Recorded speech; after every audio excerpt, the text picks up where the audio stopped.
Perfect. Right, who was in here for the first show this morning? Oh, good. There's plenty that were. That's perfect. Right, we've got a busy afternoon. Obviously, we've got the usual flipping oppos coming in, the men, also some other special people. As soon as we finish on here, I'll have some team riders, and we're going to fire up a load of lights. It's going to be a busy afternoon, alright? And while we're at it, while I remember rather, we're going to be starting with a lot of lights this afternoon, so if you've got any problems with your hearing or your earplugs, just stick your hands in the air, and somebody will walk around with some earplugs. That's not an invitation for you to get earplugs and shove them in your pocket. No, seriously, right, we've got a busy afternoon, so I'm going to get these guys up and I'll try and remember who's hiding behind there. First of all, we have Henry Cole! ALLEN MILLYARD! Steve Parrish!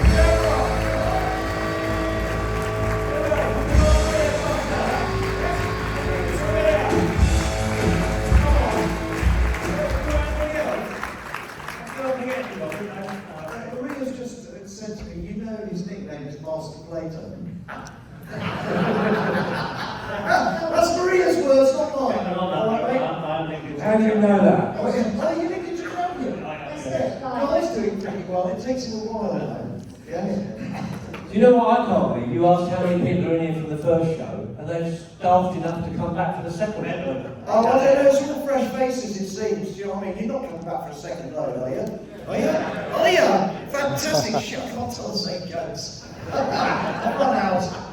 They weren't funny the first time, so. Just mind yourself. I know.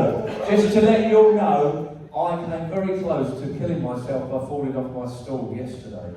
And nobody tried to save me. Well, actually, Alan did. You're right. You did. I don't owe you anything, do I? No. But I think in all fairness, Alan's the only technical one here. I think he fixed his stool. Yeah, that was Maria. Just because I put a sausage roll in her handbag, she's fixed my stool right. Is that what you call it, Glory? Tell you what, it's legal.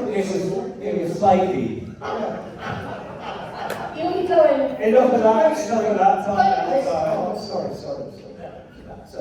Oh, right, so if you weren't in this morning, we had a long chat about this machine on here, and we had a little fire. We're going to fire it up again later. And Alan will talk you all, I'll tell you all about it. Have you got the keys to the boys? Oh, listen, that's Seriously, man. I've got a key for that. That didn't start. I want a key for that. Just wait on that. I've got the key. Wait a minute. What have you done? I wanted your answer something like that, that's all. Okay, we've got the key. Right, cool, then where were we? Right, listen, we're talking this time. We're not going to hang on about this one too much. We've done that, but we will flash over a little bit later. But restoration in general. Oh, yeah, okay. That little project in the go. Yeah, great. Hey, look, so the motorbike show. Hang on, I must have a quick cough. Nice. The motorbike show goes out at the end of this month. It starts at the end of this month. The only problem that we have is that we haven't quite finished it. You haven't started it. Shut up! We have started it. We are obviously, this nemesis is going to be part of the show, right? Where I get the world land speed record for this bike, I hope, when Alan tells me to. Okay? Won't you? It's very close. Which could be a week on Tuesday, but then again it might not be. You will take a shakedown run first. Shakedown run. I love a shakedown run. I blew it up last shakedown run.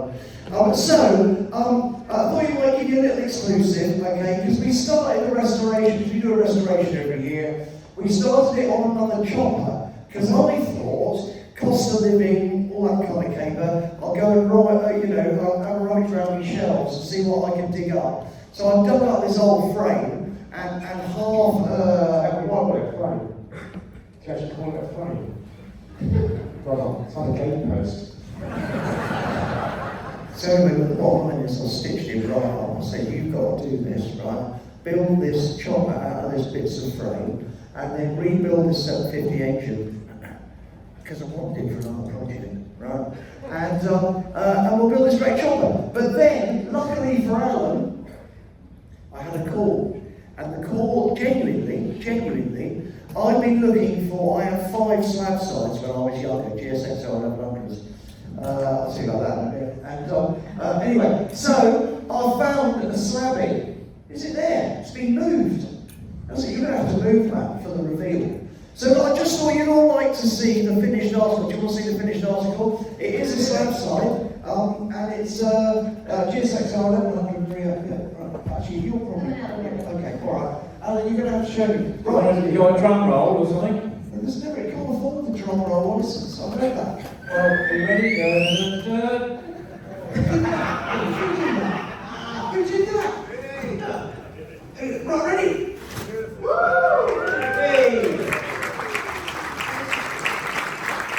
That is all Allen Millyard's handiwork. Now, I normally just gauge restorations in amounts of tea, okay? Right, so that is an urn, okay? Because actually it's about 3 urns full of tea. What's happened? It's very light restoration, really, not a full restoration. There's a bit of patina here. Just asking about don't you. look so closely at it. Okay, it's only just finished. I know there's a little issue here going on, right? I might have a key. Do you want to hear it firing up? This is the second time it's fired up. Obviously, if you were here yesterday, you're utterly mad. But if you were here yesterday, hang on. That's not right. Who in the room owned one of these? Old slab side. Who had a slab That side? went well. One person. It was popular, wasn't it? I'm really pleased you restored that. Didn't you have yours nicked? Oh, that's going to tell Oh, you. yeah. Okay. It's probably him that's got it. No. Did you have a blue and white one? You did? It's just you and me, man. I really would. I'd love to have done a straw poll of what we're going to restore prior to restoring it, because I'm basically honestly, no one's going to watch the show, are they? Can I just say you, back in the day, I had 5 of these things, right, one after the other. They were all nicked, right? And so I got to know a bloke who I still know today, terribly nice chap, called Ken German, who's head of the motorcycle robbery squad in Chalk Farm. Back in the 80s, I don't remember much of the 80s, like I, because we were both junkies together. But I was coming back from the pub really late one night. I think it was the pub, or was it the Munchies from the petrol station? I can't remember. I was out of my head. And I saw these 2 geezers, right?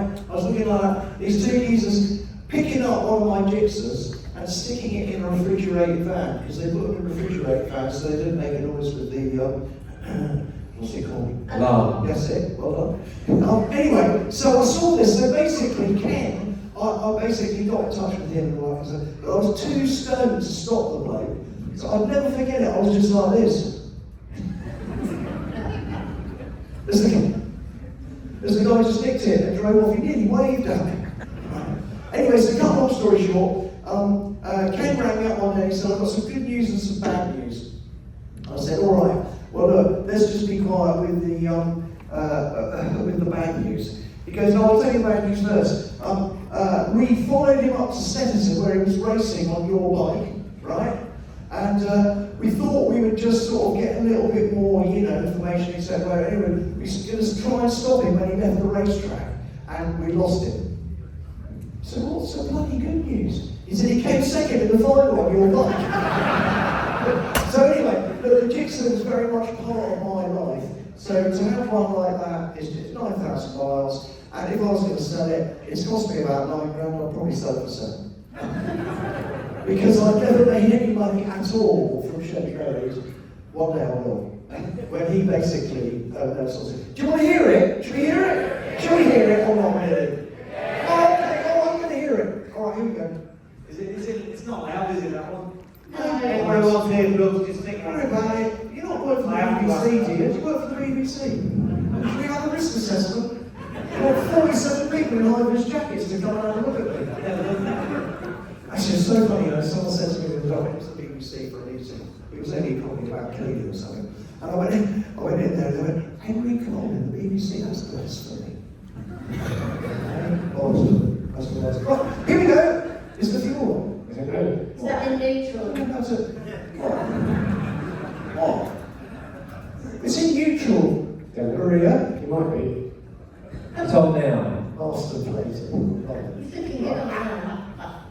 So what's happening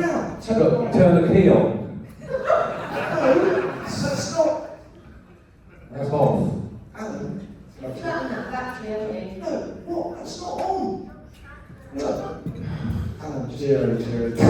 Doesn't work. Do apologise. But you know, we tell you how it is on the motorbike show and everything else, and it doesn't work. Why doesn't it work, Alan?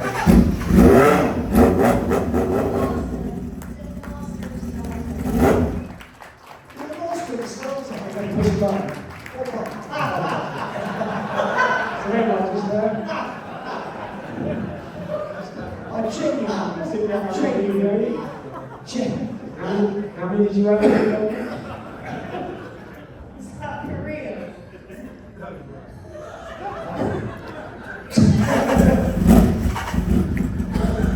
I'm just going to choke me, it's cold. Do you know where it is to check?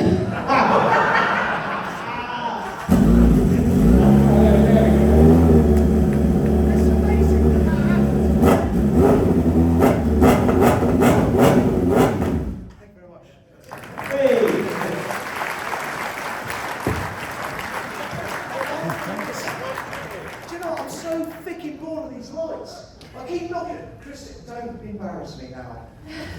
I could have picked that up myself. Henry, What? Master. I asked you in this morning's show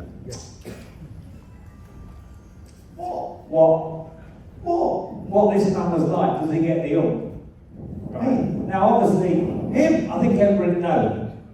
God, Me? Yeah, Skid. he's very laid back. Skid, but I mean, obviously, it's obvious to everybody in the room. When you do a restoration, it's actually Alan that does the work.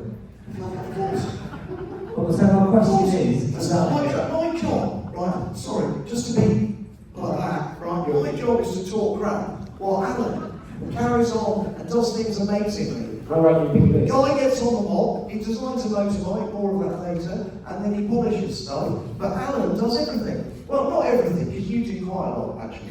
You're all talented. Alright, I'll give you a big this. I know you're a bloody genius, alright? Can I tell you how Alan works?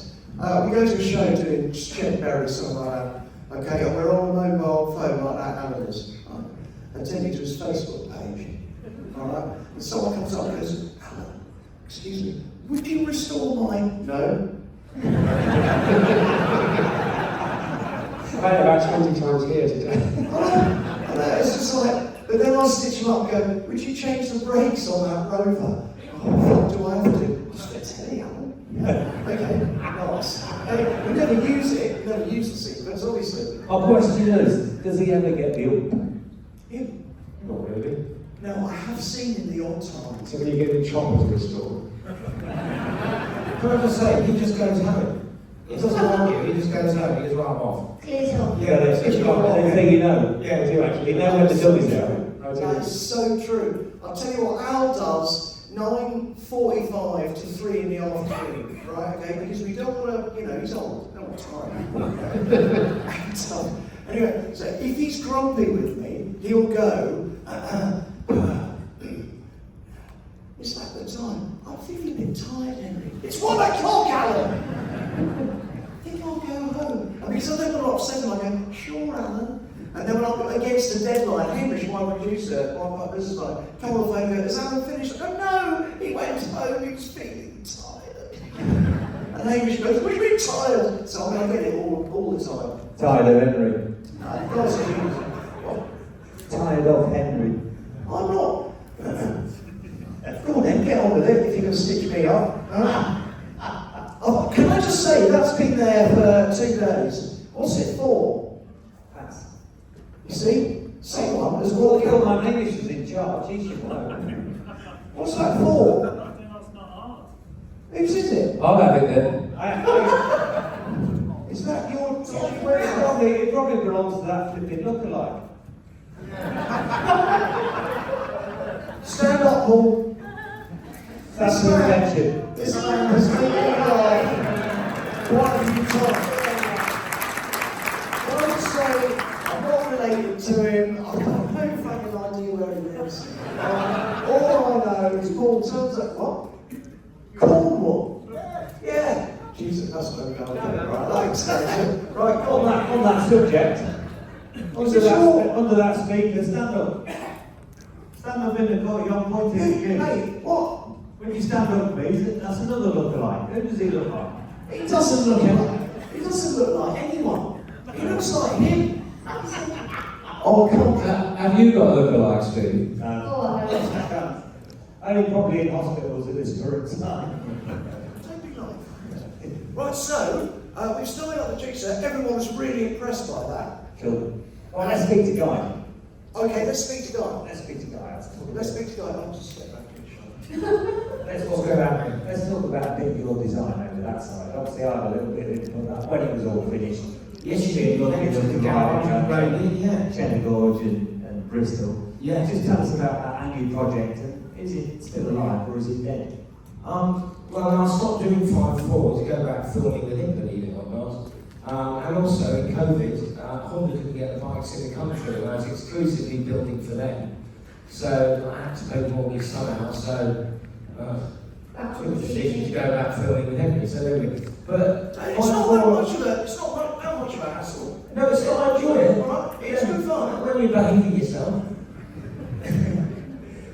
So it was parked up basically, and I went to Brands Hatch a couple of weeks ago, and I bust my way into the Honda Wimbledon on the main straight there. Had a talk, so maybe I might try and rekindle that. It's very early days, and it might come to nothing, but hopefully, fingers crossed, in maybe a year and a half's time, it might be another limited edition. But that is very early days, so that might or might not happen. But the main thing is what people don't realise is to get that bike sat there like that, the building of them is the easy bit. Because you've got all your tooling made and you're just replicating. And I did build them all on my own, I don't paint them or whatever, but I disassembled every bike and built all 48 of them myself, which is how many of those got built. But the main problem is getting the deal together. You've got to have the right finance, you've got to support yourself while you're designing it, while you're getting the tooling made, pay for that, to get contract. It's never ending. So the small bit is the building and the tricky bit, which people don't realise, is getting the gig together in the first place. You know, with the design side, obviously it's your little baby, but do they have to approve everything, or is that free for you to? Well, that project came about not because Honda asked me. I knocked on their door. I'd done the Norton Street with Henry, so I had credit for designing a limited edition, but I didn't build those. Norton built those. So I had a track record of sorts. I just knocked on their door, and I think I got lucky. I hit them at a time when the Honda Ranger was a little bit boring, and I thought, do a flagship bike.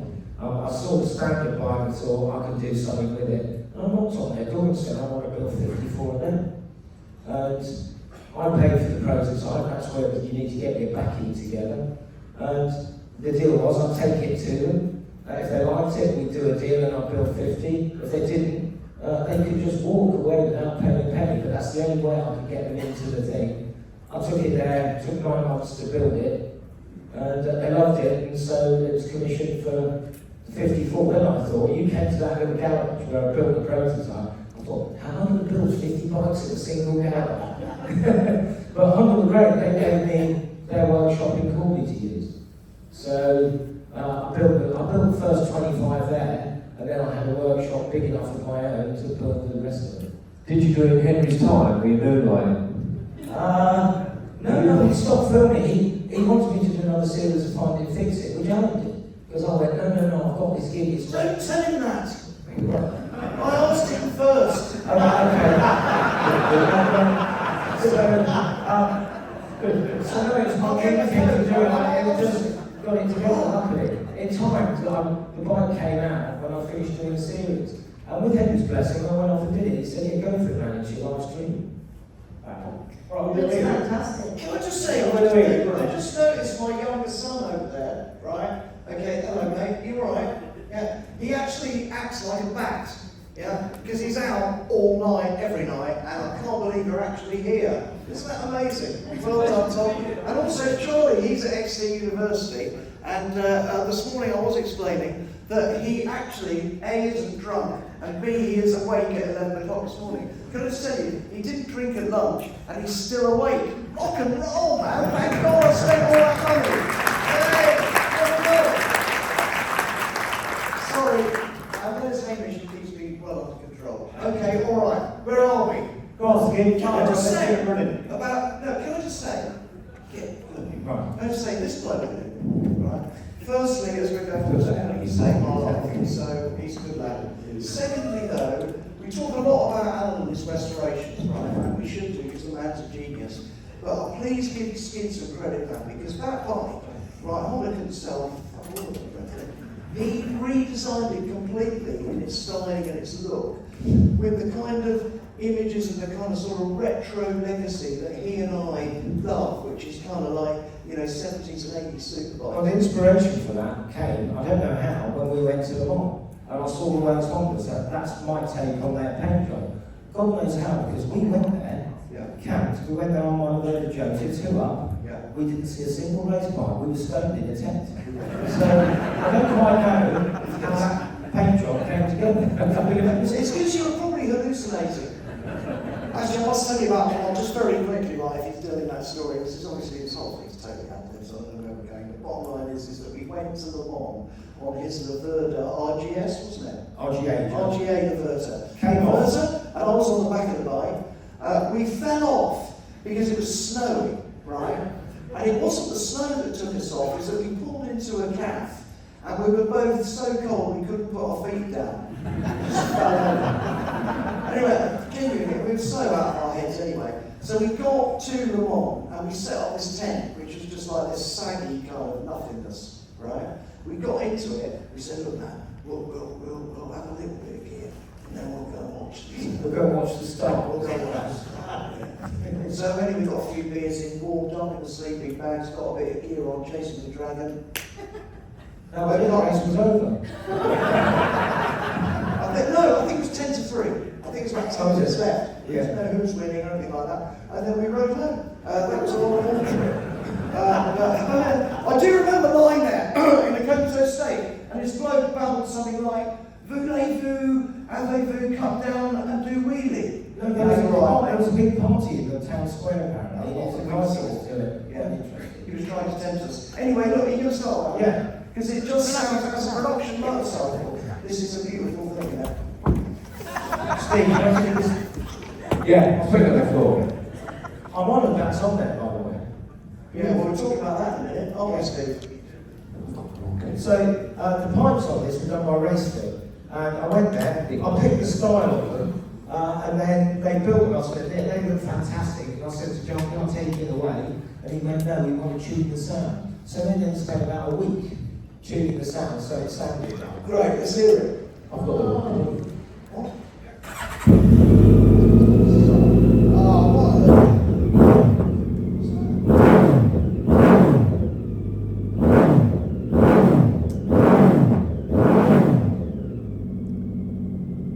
I can't believe that. Hey!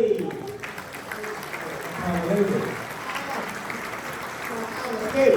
I get the key off your belt. What the flipping hell have I got there? Oh, that's my front. I tried to start you with that yesterday. That's the front door key. Oh, right, sorry. Yes, that's my car. I can't believe that. I think he's going to be thinking, where's the key? And I've got the wrong You key. hit the wrong one. Good. That was when the Stavros' jokes went on. Well, like your sausage roll yesterday. Well, that sounds really wrong. Just sound. Yeah, okay. Hey, Stavros. Right. The man, the legend, the fans' favourite, Barry Sheene. Tell us a little bit. You know, you were lucky enough. I think I met him once, but I was that young. Really, I was quite young and obviously a massive fan. But Did you have any poster on the wall or whatever? I mean, a lot of us did, in fairness. How many people had a Barry Sheene poster on the wall or whatever? I mean, obviously, there was national TV on the group adverts, everything else, but a massive icon, and you were lucky enough to be best man. Yeah, it was in the days probably when you could muck around, but you can't anymore, can you? Because if you fart, someone's got it on film or whatever, and anything goes out. But it was good fun. A little story actually, some people might know about it, but it got a heart of gold, really, genuinely embarrassing. And I'll tell you a little story which is very, very true. I was involved with it. It moved down to Charlwood to live down near Gatwick Airport. And Stephanie, his lovely wife, had a housekeeper that came from Crawley. She used to come in 3 days a week to clean trains of bedding and so on and so on. And it's quite a big house, it's called a manor house. Anyway, the girlfriend had a boyfriend, and the boyfriend was there, and the boyfriend ended up, after about a month of going out, borrowing 500 quid off the girl that cleaned for the Sheene family. And then as soon as he got the money, he cleared off, and she never saw him again. but she didn't have his address. So Barry was infuriated by this, really annoyed that he'd ripped this poor girl for 500 quid. So I went to visit one evening, I think it was probably a Thursday night or something like that, and I got there about 5 o'clock in the evening, 6 o'clock. He said, right, come and see you. So he says, right, Stavros, we've got a job on here. I said, right, okay, what's that? He said, well, he explained the story of what had happened. So basically, using my car, because he said, I will go in your car, and I actually had an old Rolls Royce at the time. We went to Crawley, where this bloke lives, number 7 Joiners Road, I think it was, and we burgled him. Swear to God, we got balaclavas on. My frigging car, if anyone spotted it, parked around the corner, went in there, kicked the window in on the door, opened the door, went in there, took his Van Olufsen stereo, there was a shotgun, a TV, loads of gear, cleaned it all out, put it in the back of my car, took it home. I ended up giving 200 quid to the girl for the Van Olufsen. Someone else bought the shotgun, someone bought the telly, this, that, and other, we gave her 500 quid back, job was done. And I don't know to this day if that bloke knew he got burgled by Barry Sheene. But I seriously can't imagine that the bank guy is going to be doing that round in Italy.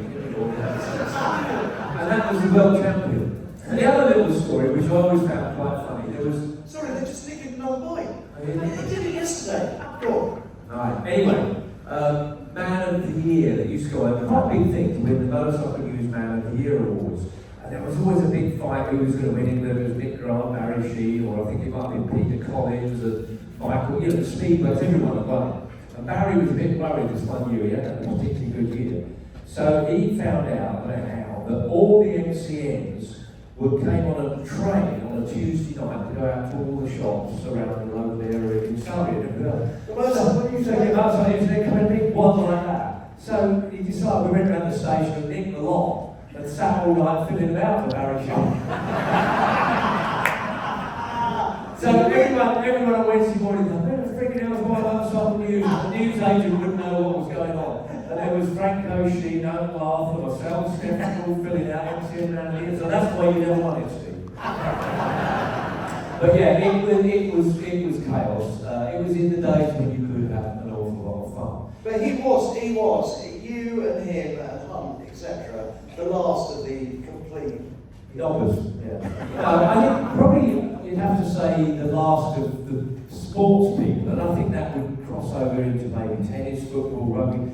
It was in the era, which I'm talking late 70s, early 80s here, mid 70s even, that you could actually be a sports person and not be some homogenised being that has to have a psychiatrist and a trainer and a dietitian and a this and that and everything else. It was, you raced on Saturday, Sunday, and then pissed around Monday, Tuesday, Wednesday, pulling the truck people, taking the grid guy out. You were busy around Saturday, It was Sunday. accepted. I mean, he didn't have his fag on with a helmet with a hole in it, and he'd have a fag on the grid, things like that. And he wouldn't cut it before. I've got to tell you, man, we must remember us lot, because we remember Barry Sheene, etc. We must grow old disgracefully, okay? Alright? Because the politicians don't give it to us, okay? So we must enjoy ourselves. That's all I know. We certainly Can I must. just tell you, I was looking at everyone thinking, I wonder who's lost their pom-pom here, that's really stupid. It's me. I just found it over there. Here we go. There you go. How's the helicopter flying going then? He's become a pilot. Okay. All right. In fact, they call him pilot light. He never freaking goes out. Can I just say, right, before he cracks off on me, we decided there's a Shedberry show, we're doing Shedberry big stuff, right? So we're doing a wrecking ball, okay? A big crane. Oh, you don't know this, do you? Can I tell you? So we You can't missed see it it. this morning. Obviously, yeah, I heard. Big crane with a thing on it and a ball like that. And we come round Blake's house and knock his bloody house down. That's what we're going to do when he's in it. But also, we decided, I did, that we need to have a massive challenge.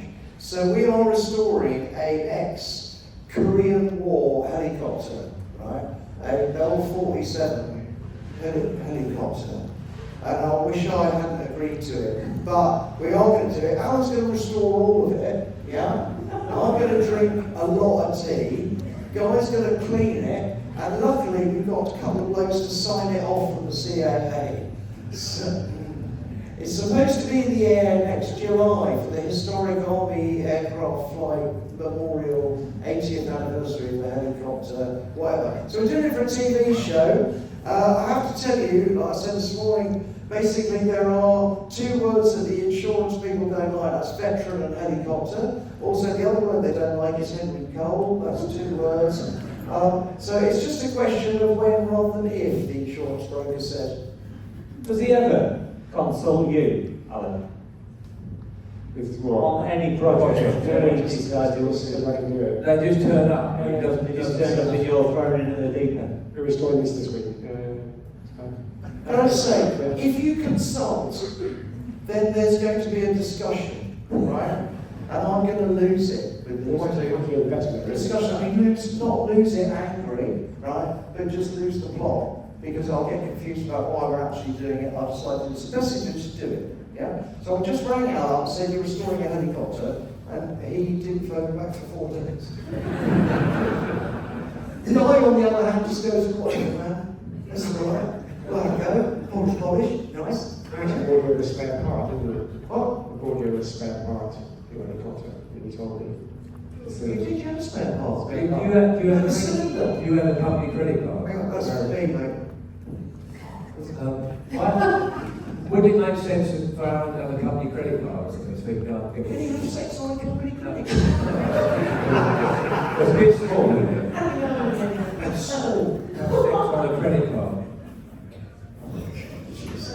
Seriously, but wouldn't it be best if Alan had a free hand to go and buy parts instead? no, it would not, okay? Because the parts are absolutely, honestly, man, they're killing me. 50 quid for a nut bolt, one nut bolt, £50. Right, how much? Roll thread. To be quite honest with you, last time he was sent out to buy anything to do with aviation, look what I did. Exactly. Exactly. Yeah. I tell you what, you've got to watch some of the cylinders don't go off your helicopter, they'll be in a motorbike. Yeah. You watch that engine, I'll wire it in. Look, just let us have a go, right? And then if it cocks up, then Alan can turn it into a moped or something. Right? Can get to me 9.3. Yeah. Are you actually going to fly it? Yeah.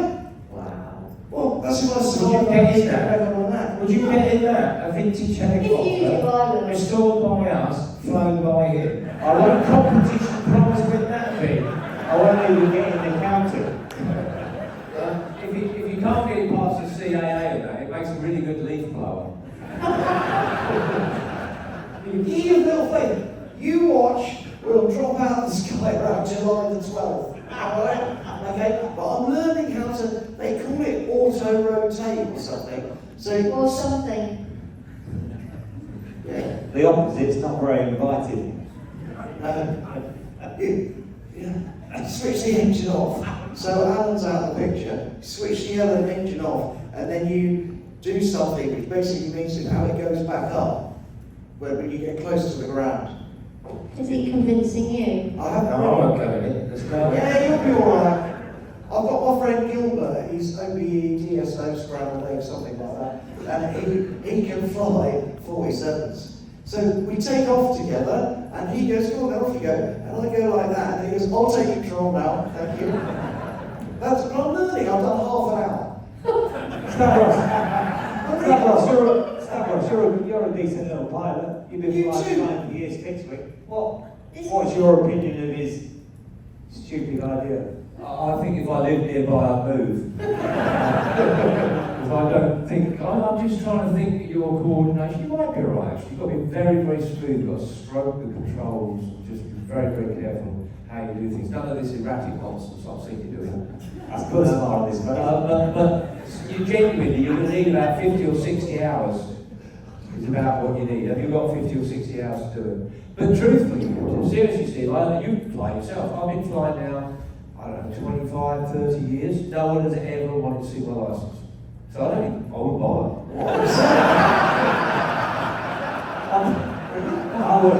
I wouldn't be hardly shocked if he never had one.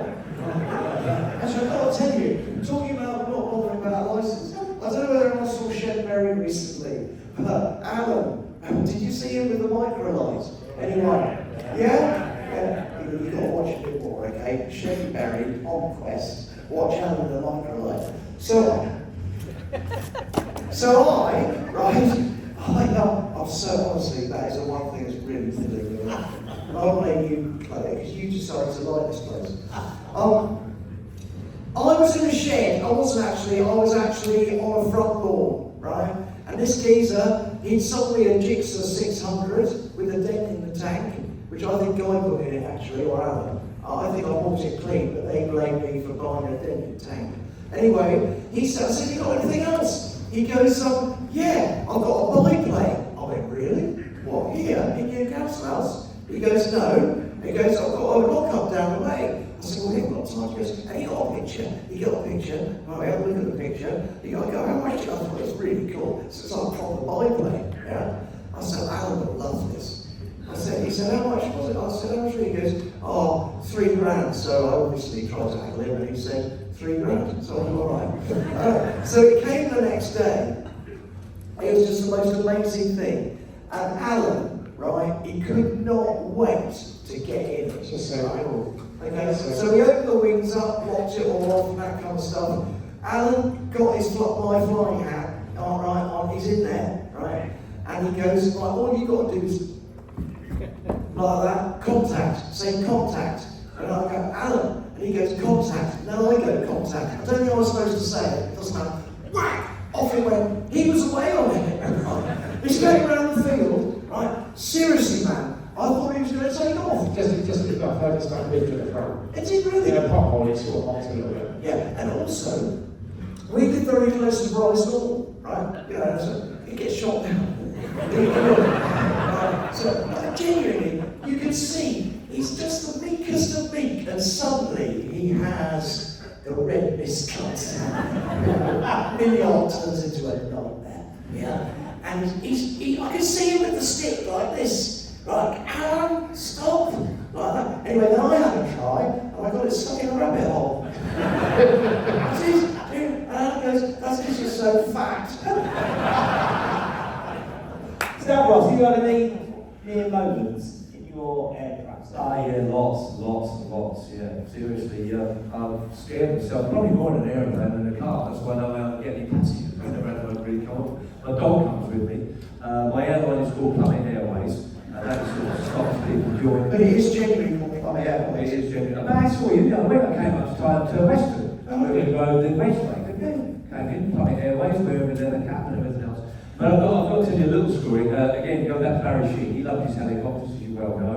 He started off with an instrument, not dissimilar to what you've got there, and then he went to a Hughes 500, and then he got an Augusta 109. We were invited up to whatever's now at Scarborough on one occasion by Pete Hillary to go up there. Anyway, he picked this helicopter 109 up. He was living in Australia, but he came back and he borrowed a 109, which is an 8-seater twin jetting, a proper monster, worth a couple of million quid. Drops into my house near Royston, picks me up, and we're going to fly straight up to what is now Scarborough. Anyway, needed fuel because these things have only got 2,500 euros. So I said, let's stop at Humberside Airport. And if anyone remembers Barry, he had a right good Cockney accent, and he's like, oh bloody hell, like this and like that. So we're flying up really quite close to Humberside Airport to pick up some fuel. And I said to Barry, I said, look, you really should contact them because they have bomb helicopters in and out of the oil rigs and they're quite busy. Oh, don't worry about it, Star Wars. We're about 5 miles out, which is 5 miles inside their zone. And he goes, afternoon, it's Barry Sheene here, all right if I come in for some fuel? At which point the lady air traffic controller went flipping berserk. I've been watching you on radar, I want you out of my zone immediately. I then want someone to contact me properly with the proper call sign of the aircraft, what it is and what your intentions are. So I'm now thinking we're going to get a helicopter impounded and everything else. So she said, I want the pilot of the aircraft to come to control tower immediately on landing. So I then get the radio and I said, good afternoon, Mark, this is Golf Mike India Charlie India. We're in Augusta 109, 1,500 feet VFR, trying to sound like you was doing. Request to drop in for some fuel. She said, you can, I'm going to let you in my zone now. I've already diverted 2 aircraft because of you. Pilot needs to come and see me immediately. Well, I thought we were going to get arrested. I genuinely thought we were in proper shit. So we land by the fuel houses. I'm filling it up with not outgas jet A running in. Barry says, I'll go and sort this whole back out in the control tower. Which he does. He goes up the back and it was like wooden steps up to the control tower, Humberside Airport. This is a long time ago. By the time I filled it up, got the chip off the guy that said it had 487 litres. I get to the top of the steps and Sheene is signing the air traffic controller's left hip. Maria, I'm so sorry, but you And we get 10% off the film. One minute we're getting arrested, the next thing I come up and he's got his felt tip pen so I'm on the left breast. Take like jokes as well. Yeah, brilliant. Anyway, to finish the story off, we ended up getting up to Scarborough and we were staying at the Raven Hotel. No coordinates whatsoever. He said, Peter Hillary's told me it's just north of Scarborough, 2 miles, just over a hill, and you'll see it's a big house, big hotel, nice place to land and everything else. So we fly up there, we've gone round and round for about 10 minutes, watching the fuel gauges going down again.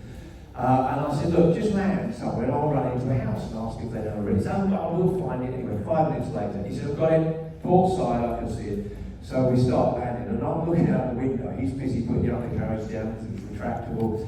We landed on this, what looked like an amazing piece of grass. And as I'm looking out, the only people outside this hotel are in wheelchairs. We get to land on this lovely piece of grass, and I get out like anecdote, you know, that helicopter. I think I've got a smaller ass to them anyway. I'm running across there. We have landed at the Miners' Union Retirement Home. They all think Arthur Scargill's come to visit. And I said to them, he's looking around, and I said, you know, is this the Raven Hotel? No, he says, this is the Miners' Union Retirement Home. And he's looking over, and I said, do you know who that is? He says, no, but if you ask Matron, she'll tell you. And this was the story. I ran back. Anyway, it was all in the local newspapers. We only landed on their brand new bowling green. 3-ton helicopter sinks into their yeah, so it was another ridiculous story that happened with Mr. Sheene and helicopters. Can I just say, Maria said to me yesterday, hey, everybody just shut up for 5 minutes so I can talk. Hang on, we're nearly finished. Just so So sorry, next call was Maria. Well, I've got the best seat in the house. I was just going to ask Maria when she flies her helicopter into air traffic. How is she going to have it? Have you got anyone? Do you like aeroplanes? Yeah, love. Yeah, so I you love that. generally fly them. I'm not sure whether I want to get in the I would. restoration. Okay, you lot, right, I'm just going to restore it. Well, I'm not. I'm going to drink tea. Al's going to restore it with SKID and we'll see what happens. All right, watch this space. It may be a very fast way down. Maria, you've obviously done a lot of dangerous things, racing, done a bit of crashing, done your fair share. TT, Northwest 200, various other places, road racing, raced. I've broken 24 Sidecars, solos. How many buffers? 24. Some are very small. Have Some you? are quite big. 24 bones. I've been racing nearly 30 years though, as you know. 30 years next year. Is that 30 years of racing? This woman is a trailblazer, all right? Not the thing out after a curry, but she is a trailblazer, aren't you? Thank you. You are! 20 years!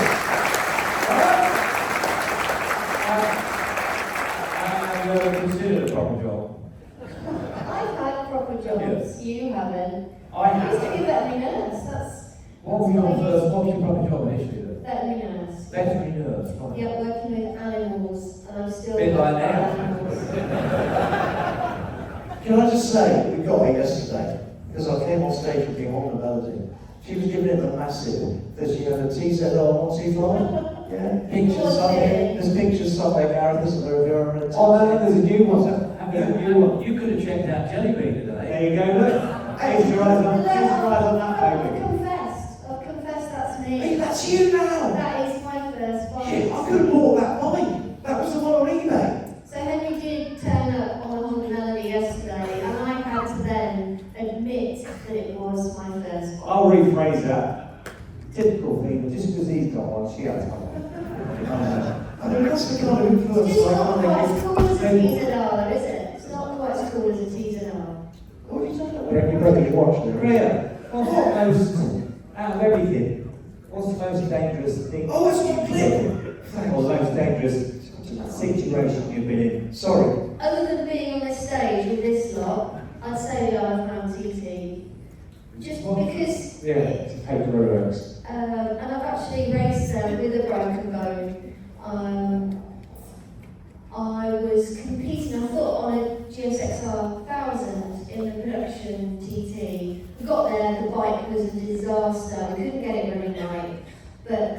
budget stepped in and offered a GSXR 750. So we're already halfway through practice week.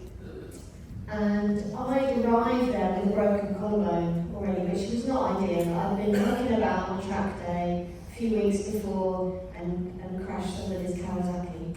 Anyway, I've gone there thinking I'm okay, I've had that laser treatment, I've done a push-up, I'm thinking they allowed me to race, but it was still broken. Anyway, we've got this 750 up and running, we're running out of practice laps, but I managed to get it qualified and then started that production race on that bike. My first lap, we came into Parliament Square and there's a black flag and my race number next to it, and that means you're out of the race. That's you done. Obviously the marshals have spotted that there was a problem with the bike, and actually it was the torque arm that was hanging down. I pulled off into Parliament Square, I was absolutely distraught because this was my chance of going after the female that record. So they're like, look, you can either sit here all day if you've got races all day, or you're allowed to go back on the Laxey Road and you can go back into the paddock. So I did that. I didn't want to sit there watching the races. I was a bit grumpy at this point.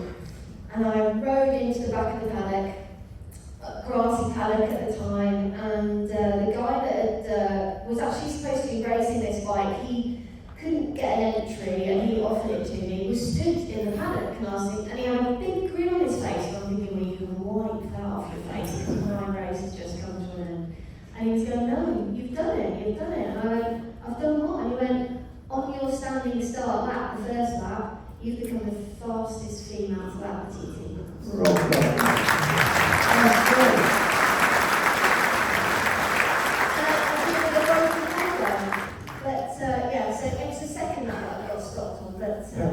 Is that why most of your bikes now break down? Because you're trying to much more? Beautiful. Steve is far too cheeky for his own good, isn't he? I did start racing before him though. When did you start racing? Oh dear. 1994. Oh, you did start before. March 13th, 1994. Yeah, but I'm still going and he's not. But sidecars as well. Yes, love the sidecars. We've actually just had a brilliant end to this season, working with a young female passenger that I'm really excited to say is going to be doing a TT with me next year. She's only going to be 20 years old. Her name is Alice Smith. Her dad was a TT podium finisher as a passenger, so she's got this fantastic coach. And we've just done 3 sort of meetings back to back and finished with a win at Lyddon. So we're on cloud 9.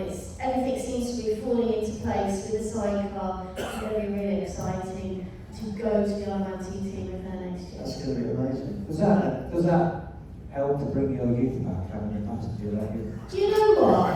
Even though he's cheeky, he's absolutely right. She's young, she's full of enthusiasm. Full of big and head. it's just the best thing. That's what's so fantastic about sidecar. You share it with somebody. You don't get to do that on a solo. And of course, that's been most of my career. Her father's ex-TT. Yeah, he's been on the podium at the TT a couple of times, so he's already watching a lap every day. And but we just had these 3 great meetings. We've not been off the podium at the end of this year, so it's a really good sort of setup for next year. Just got to win the lottery in the meantime, make it happen. I passenger once. Really? Seriously? Have you passenger? You haven't come on mine though, Steve. No, I'm not. Definitely not. But I passenger at the 700. Genuinely. I passenger you. For real? In a race? In a race, yeah. No way. Seriously. Who was riding? A local Rodstar, and I wanted to do the 700 on a 250 Yamaha, but I couldn't afford to take the bike over there. And there was a bloke lived near me that had a flipping BSA engine, Windle or whatever it was. And he said, I'll take your bike, you've got to be my passenger. So like an idiot, I said, okay. Went out there, did my race, finished 5th or 6th, and had a big battle with great Lincolnshire rider Steve Parrish, who was brilliant Lincolnshire rider, sadly got killed, but anyway, had my race. Anyway, it started raining, and the sidecar race came down, and there I was crapping myself on the grid. And it wasn't even a warm-up lap back then, you just went out the grid and away you went. Lap 1, Church Bends, Yeah. he spun, spun around a full 360. And that's like, it's lined by walls of Yeah, it is. How he went down the middle of the road, I've no idea. Spun all the way down the middle of the road, and he's just about hooking it to get a carry off, and I got walked across the field. So I didn't pass on that. I didn't practice everything. I was thinking it was all going, trying to go, you look around, and Maria's I'm going out with Maria. Oh, yeah? Yeah, oh yeah. Where do you take Not like that. Because you want It's to. not like that. Like, It's not that. No, I'm going. Behave. I'm going out on my. I've got a sidecar outfit that I found in a shed, as you can imagine, and it's called a kneeler. Right, so it's just basically a flat bed with a water. It's got. What's it got? Well, the car's a water tank, I think, to weigh it down. Well, there's no problem with me, right? Yeah, but you're on the other side, so it doesn't. No, I'm not. This is really happening then. We're really doing We're gonna go for coffee somewhere. Banter. But I have got to get on the sidecar. I was going to ride with her in the chair. No chance. This thing is just a flat board. That's all it is. With a little, the fairing. Well, About this high. He's talking about it. He somehow doesn't have a photograph of it, and I'm a bit concerned. It's fine. I'll show you a picture Oh, of this is it. great. It's great. We're going to go to the coffee shop on my favourite road. It cracked my ribs. What? That cracked my ribs, that sidecar. Because you hit a pothole, you got the road on it. What, you were driving it, I was right? in a sidecar and he was driving it. Right. Yeah, the cutler runs up down in his driveway. He got carried away, hit a pothole, and I wasn't paying attention. I was leaning on this mud guard with the holes of water out, and one was a filler cap, cracked me in the ribs when he hit the pothole. I represent Be you. paying attention, mind you. You know what I mean? You never, what? I'm sat on this thing here. Yeah. I have sat the back of it around Derby. You know Who wants to hear it running? Can you start it? I'll watch. No chance. Absolutely. Come on, Alan, you start it. I watched him yesterday. It's quite a difficult job. Yeah, well, Alan Maria's See, doing no good. you've come for a bloody night, haven't you? Huh? It's nice, it's handy. Alan's got a new system, haven't you, Alan? Maria, come on, you're the expert with your I'm husband. no expert on this, but it is fantastic. Oh, yeah, no. Maria, Oh, Maria. I'll get a bit from. Maria, he's going to ask you to put his. All you got to do is prime Put your your hand over his I have to No, say that's it. yours. I have to say it. Please stick your hand up. we need a suction plug. Yeah.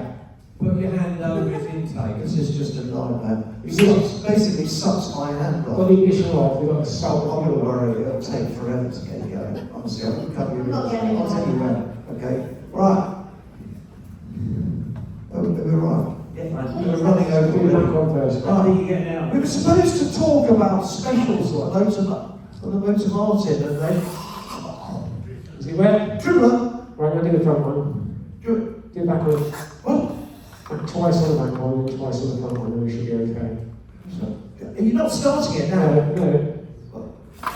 It's fine now. That's it, perfect. Now do the front one. You laugh, you never volunteered, did you? Huh? No, he's going to make me do it. I'll do the front one. Is it? Okay, no, hang on, it might start now. It Are you might going to start. start? Tell me you're going to start. Are you going to start it? Oh, yeah, suck in the filter. Alright, so it's going to be in a minute. Okay, I understand. Does it need throttle? Not yet, next one. Yeah, Lisa's throttle again. How much? Half throttle. What's half?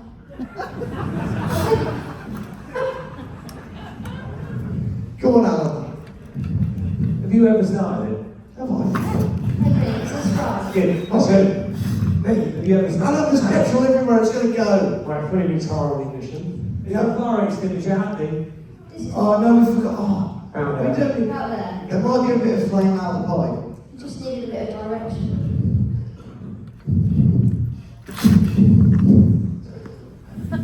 It's like my lungs.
Well done, everyone. It's quite prankster lot, though. Thank you. Oh, And that's how I like my day. Look at you on the photo with me. Come on. Oh, great. Thanks, Amanda. Can I just say, when I'm with Alan and we're at a show, and someone else is doing a startup, they spark it up and he's going, they're revving it like that, and he just turns to me and goes, that's not how it is. Oh, he's running it far too long. You know, So Maria, keep your startup started. you've got to ride it, Maria. I need to, don't I? I've been on the back of it. Did you not like on another planet? Do you mean not on It's the definitely from another planet, isn't it? It's It's just in the aisleway. It's done 6 laps of the Isle of Man. Hang on, didn't you get stopped by the police? Going down the hill by Boston Jumper Hill, doing 65 with 30. And then the hangover in. And then the off, and taking a picture with the light. That's very murderous one. Yeah. See, he's a wolf in sheep's clothing. Yeah. Well, a hoodie. Like, I need to take you on the back for a lap of the TT. That's That's what we need to do. Oh my word. But you've got to do that now. Right next year. It's an amazing experience on the back. Keep it up. Best for somewhere. Yeah, I'll be up the hill. You wouldn't have done Governor's Dip though, would you? Because I don't know how you'd get that round I there. don't know the hair, and then the whole circuit. Yeah, but Governor's Dip is not open to the Oh, general okay. public. Thank God, because I don't think you'd get it round there, would you? Yeah, go around. Handbrake. Yeah, you would. I'm not reverse, get a picture, I'm going to put it for reverse. You'll get one. Let's go. Oh yes, you've got it. Oh, it's good. We might need it. We might. Right, Stavros, tell us, you've got a chat show coming up with Henry. Yes. Have we? Tell us about it. Oh, a chat show. That's pretty grandiose. We're going on tour to the old theatre. Is that what you're talking about? Starts next spring, and we are travelling up and down the country because we've got the writing from people in Scotland and Northern England and down in Cornwall and Devon, and we're actually going to take in all those lovely areas. We are. I've got to share a room with Henry. No, you don't. No, you don't. So I told you, that's not happening. You and Blazer can do what you want. Right? But I'm quite happily going to stay on my own Anyway. and watch Outtakes Roadshow with Fiona. Okay? There's about 20 shows called The Cold Face, and we did 5 last year. Yeah. We enjoyed it, didn't we? It I was a right laugh. And I sold out, and there was there were great people, man. Yeah. We just did it as a joke. Do you know what I mean? We just thought we'd go out on the road, you know, and see what happens. And we were amazed, actually, weren't we? Yeah, it was really good actually. I learned lots of things about you. Did you? Yeah. Okay. Which you can only hear if you go to the theatre show.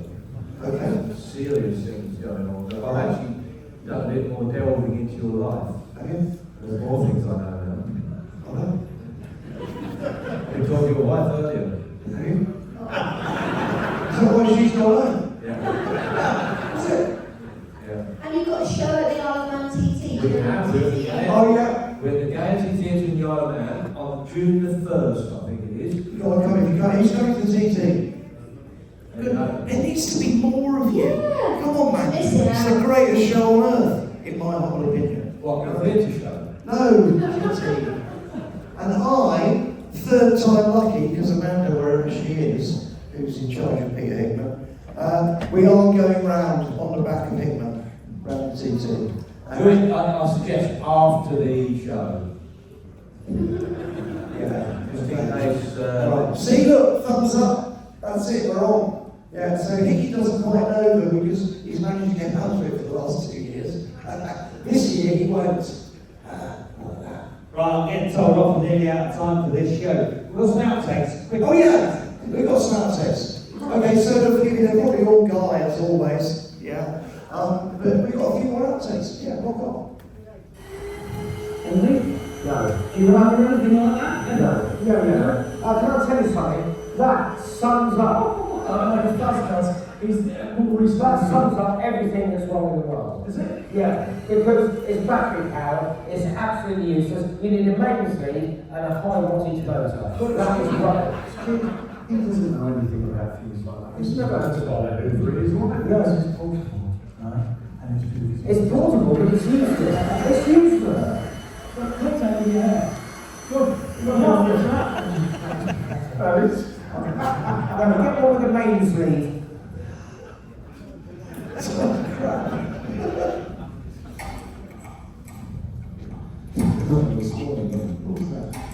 to all you young kids out there, these are perfect to smash a windscreen if you want to steal something from the car.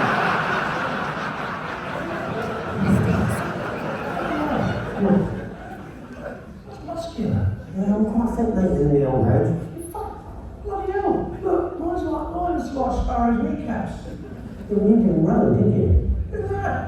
I've never, it's a bit old. I've got quite rounded shoulders. I've never got a chip on both shoulders.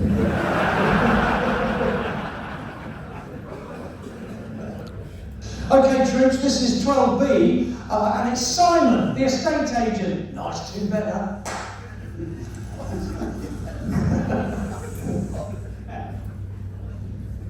This is good news. That is a good solid story. Yeah.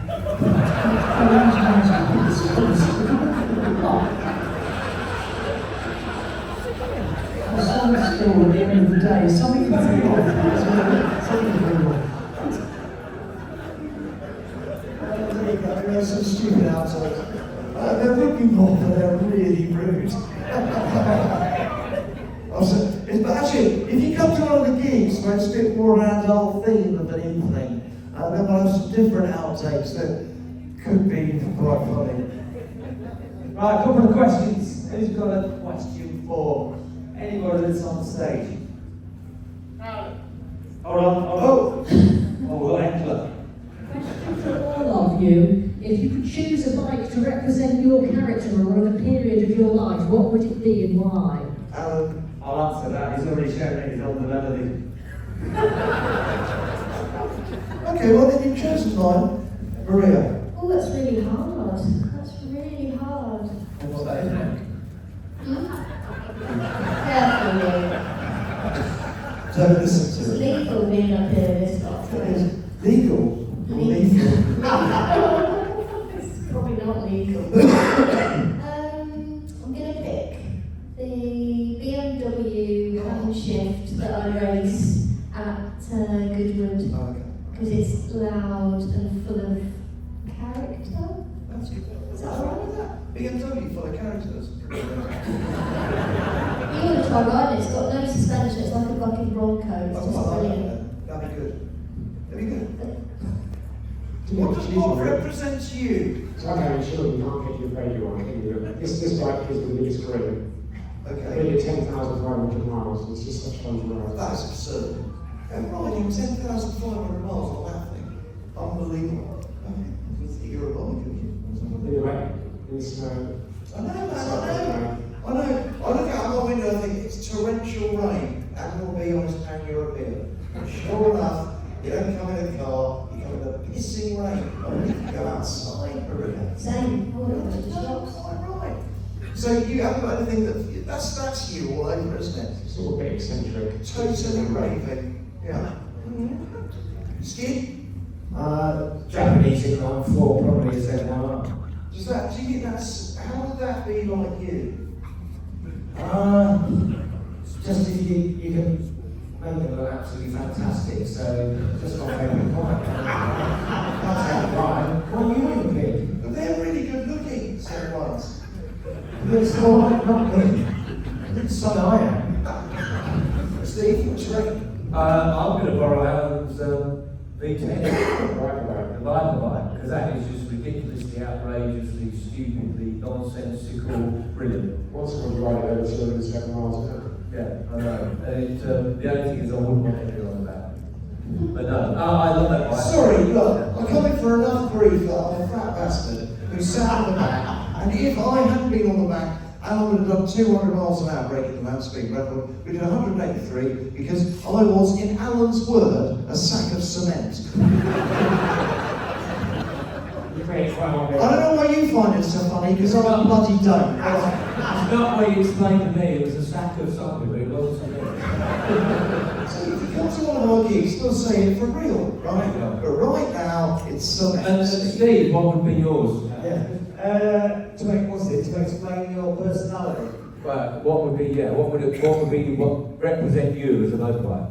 Probably a CR 500. Why? Good fun. Rough? You can do some skids in it on bike and arse if you don't respect it. Yeah, not reliable, yeah. Right, another question. Who's got one? Here we go. Excuse me. Thank you. Question to Henry and Skid. How did you get the nickname Skid? It's underpants. No further information needed. It wasn't, Maria, it wasn't, okay? Can I tell her? Yeah, go for it, yeah. Alright, but back in the day when we were both out of our turrets, he was called Gid by everyone. In fact, it was Si Schwerd. He was going to call you Gid the whole time.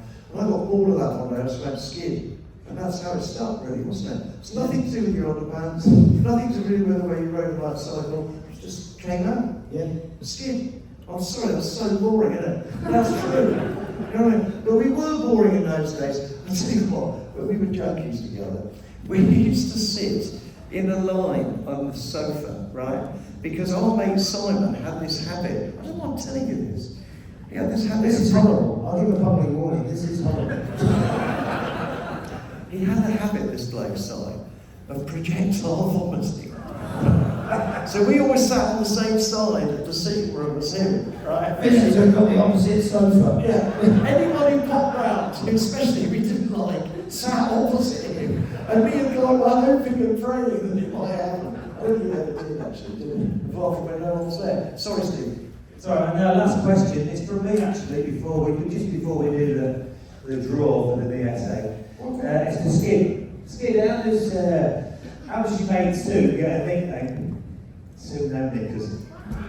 Well, you discovered that this morning. I was only here with you. Sue, stand up.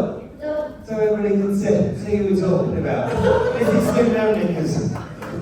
Where did that come from? It came from because we have a WhatsApp group, the bikers from the Super Sausage Cafe. There's only a few of us. Let's get to it. And we live in the Super Sausage Cafe. Someone posted on there, Skid's going to be at the Motorcycle Museum at the weekend. Anyone interested? And Gordon, is Gordon here? Yeah, he posted, yeah, Sue's coming and she's going to throw her knickers at you.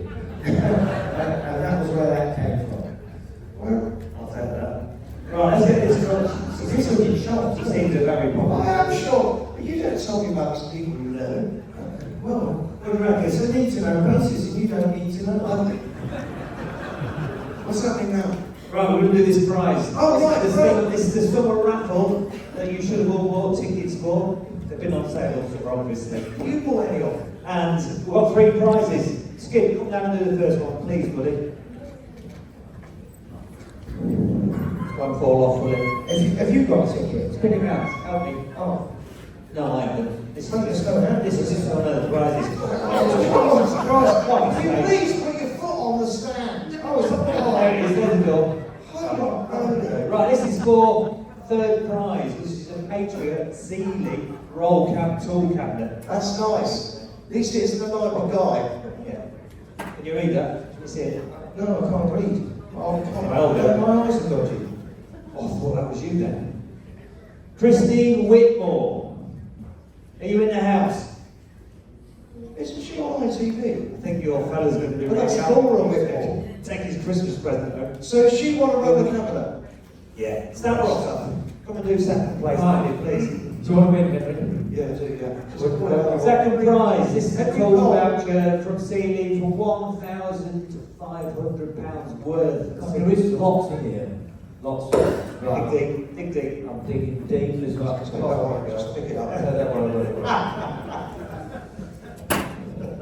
And the winner is Roy Gamson.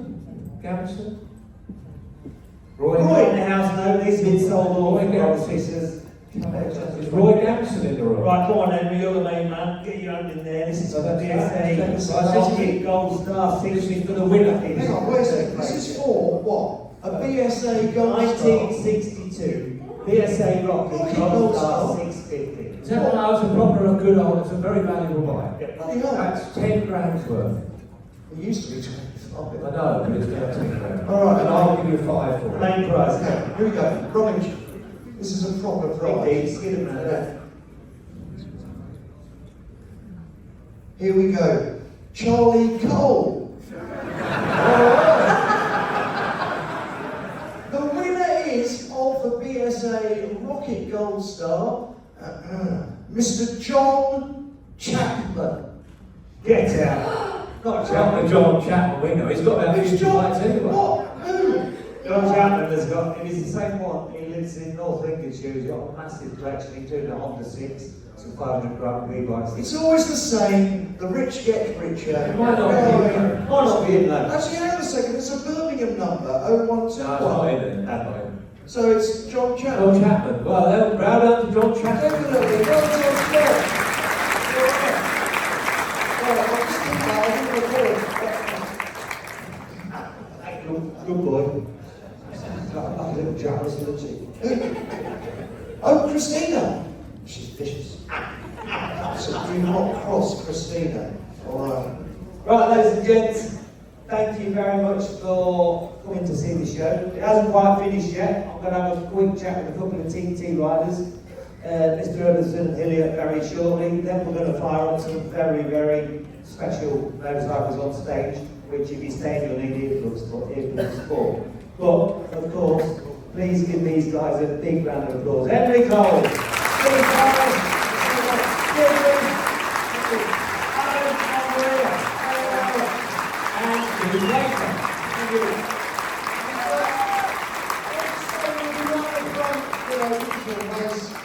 If you want any students, enjoy. It's not stupid. This man will be hanging around as he always does until the very end of the day, in there waiting for you to come up. Find a nice queue and get anything you would like signed or just to have a chat with anyone. Oh, we'll see you then. Thank you very much.